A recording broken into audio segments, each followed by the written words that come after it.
Ang ganda na. Mm-mm. Wala, sobrang ganda. Sa kabila, mas maganda doon, no? Doon? Pwede mo siyang palakarin sa kuko doon. Doon. Mm-mm. Ano lang sila, nag-practice. Practice pa yan sila. Sa linggo ang laban. Mga ano yan, mga OFW.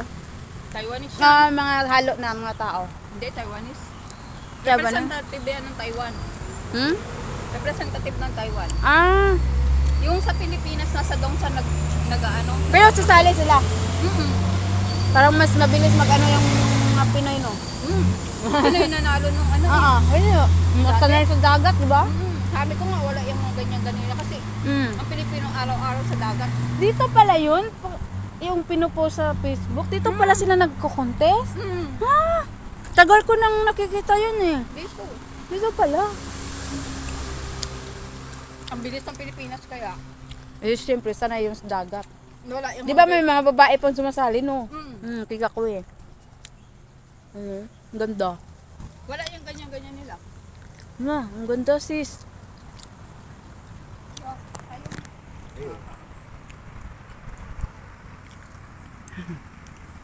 Puko.